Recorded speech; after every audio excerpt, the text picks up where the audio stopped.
Barriers to listening. What are the perceptual barriers? Let's see. Frames of reference. In a class or in a meeting, different people come from different backgrounds, from different situations. So when a person makes a remark or when a person is making a presentation, it will be perceived differently. Hence, sometimes it is important for the speaker to get an understanding so that everybody is in sync. This happens very often. Experience and expectations. People who are sitting in the room, depending upon their experience and expectation, may listen differently to what is being said and perceive it completely differently. Relationship with speaker. It's important when there is a speaker-listener session on that they are both in sync. Hence, the relationship has to be brought to that level. Then the speaker is well understood and the listening becomes very effective. Selective perception is when we listen selectively because our mind is elsewhere. Speaker-related barriers. The speaker may speak too fast or too slow. If somebody is too fast, then the person who are listening may not be able to get all the words and hence may not be in sync and they may stop listening. Or if the person is too slow, because the brain can process up to 400 words a minute, while the delivery may be so slow that the brain starts overworking and the whole comprehension is lost. The speaker may be too loud to hear, disturbing the listener.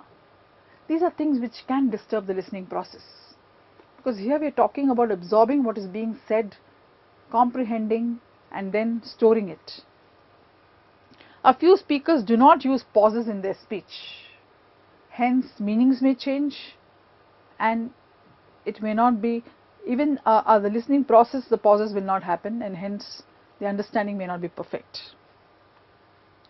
The speaker would be too active or inactive. When they move around a lot or when they don't move at all, both have their negative implications. The speaker may discuss the topic either down the head or above the head. Sometimes topics may be so tough that they may not understand, which is below or above the understanding levels of the listeners.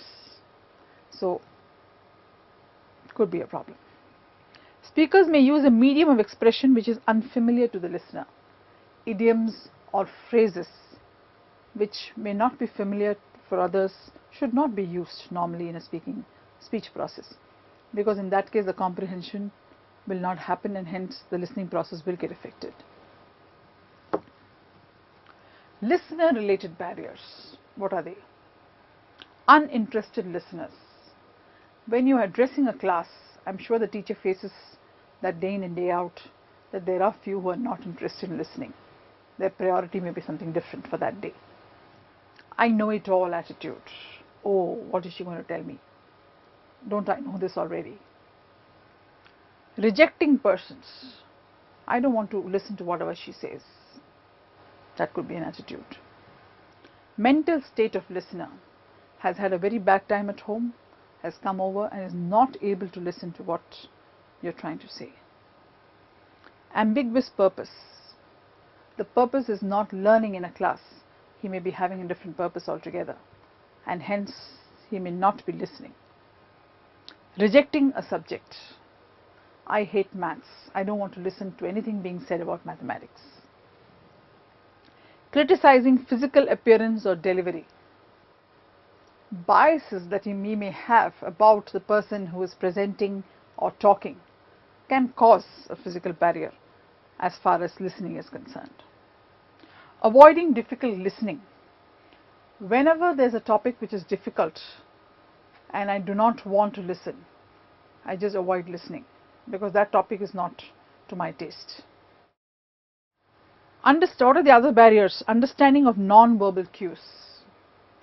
Sometimes when an explanation is made, since I am not listening well and I don't understand the non-verbal cues with the verbal cues, I just shut off. I don't listen.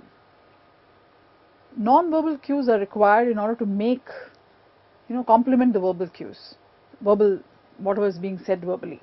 But if overuse or underuse, may again lead to listening issues.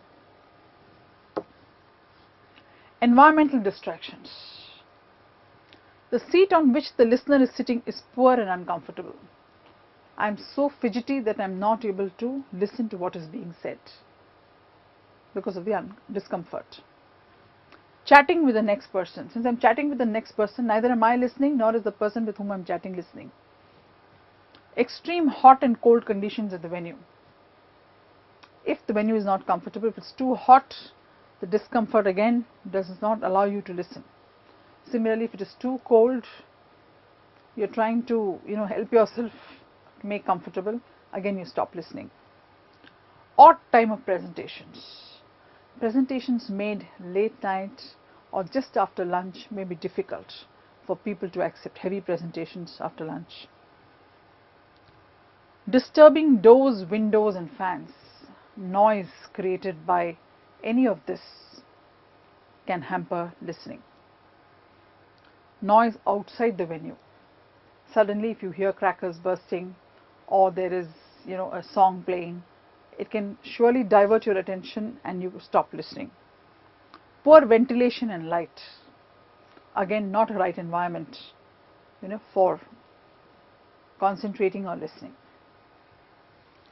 General barriers. Faking attention. Pretending that you're listening when you're not, as if you're attending to whatever is being said. Listening only for facts. I've decided that I'm only going to take down some important things being said, though the presentation's purpose is not that. Yielding easily to distractions. If somebody is saying something, or if there is a noise here, or if somebody's pen falls on the floor, I'm distracted because I'm not actively listening.